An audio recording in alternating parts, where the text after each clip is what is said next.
Shalom dan puji Tuhan saudara atas kebaikan Tuhan pada setiap kita sehingga pagi ini saudara dengan izin Tuhan kita boleh bangun dengan tubuh yang sehat, pikiran cergas dan semangat yang berkobar-kobar untuk melayani Tuhan. Untuk memulai renungan kita, mari kita tunduk kepala dan kita berdoa. Bapa di surga, terima kasih atas kebaikan-Mu karena bersama dengan kami pagi ini sementara kami mendengar dan mempelajari firman Tuhan. Dalam nama Yesus kami berdoa. Amin. Saudara yang dikasih dalam Kristus, tajuk renungan kita pada pagi ini ialah dipimpin oleh Roh Kudus. Apakah kita saat ini saudara merasa dipimpin oleh Roh Kudus?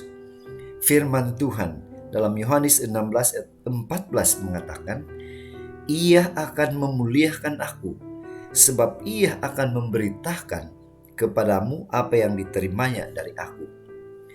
Bacaan hari ini saya ambil di dalam buku Yohanes 16 ayat 4 sehingga ayat yang ke-15. Ini adalah tulisan Yohanes tentang pekerjaan Roh Kudus. Saudara, kita kembali pada cerita murid-murid Yesus bersama dengan Yesus. Sekitar 3 tahun setengah, murid-murid Yesus berjalan, bekerja, dan bercakap-cakap dengan Yesus. Mereka percaya kepadanya dan mengasihi Yesus. Kemudian pada suatu malam Yesus mengejutkan atau menyampaikan berita yang mengejutkan mereka bahwa dia tidak lama lagi akan mati. Para muridnya kecewa dan tawar hati. Tetapi Yesus berkata bahwa dia pergi kepada Bapa dan akan datang penolong lain yang akan tinggal bersama mereka selama-lamanya dan memberi mereka kuasa untuk bersaksi. Saudara, penolong itu sudah datang, yaitu Roh Kudus. Dia tinggal dan berdiam dalam hati para pengikutnya. Yang luar biasanya saudara, Roh Kudus tinggal bersama mereka selama-lamanya dan ditawarkan kepada setiap pribadi. Roh Kudus datang untuk bersaksi tentang Kristus, menginsafkan akan dosa, menuntun kepada segala kebenaran, memberikan keberanian dan hikmat. Dan melalui kuasa Roh Kudus, kehidupan Kristus, sifat-sifatnya, kuasanya dan kekuatannya, kuasa Tuhan nyata melalui kehidupan seseorang. Setiap orang yang dikuasai Roh Kudus tidak akan menjalankan tugasnya dengan kekuatan sendiri. Itu hanya meniru sifat Kristus. Hidupnya dipimpin oleh Roh Kudus. Dengan kata lain, Kristus sendiri menyatakan kehidupannya melalui kehidupan orang lain.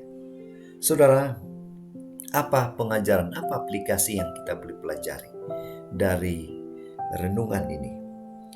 Orang yang dipimpin Roh Kudus pasti hidup memuliakan Kristus. Roh Kudus datang untuk memuliakan Kristus, bersaksi tentang Dia dan menginsafkan dunia akan dosa, serta memberitahukan penghakiman atas dunia. Roh Kudus akan memakai kita untuk tugas itu jika kita, ini syaratnya, jika kita mempersilahkan Dia memimpin dan menguasai hidup kita.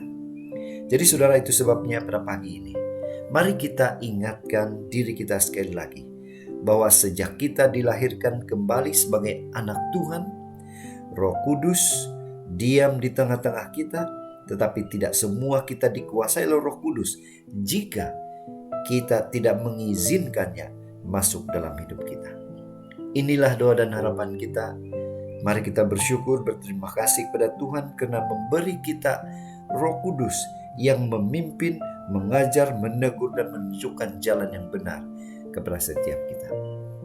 Mari saudara, kita tetap setia, tetap semangat, tetap positif, dan tetap sehat bersama dengan Tuhan sampai Maranatha. Tuhan memberkati. Mari kita berdoa. Bapa di surga, terima kasih atas kebaikan-Mu karena memberikan kami pengertian melalui renungan pada pagi ini. Dalam nama Yesus kami berdoa. Amin.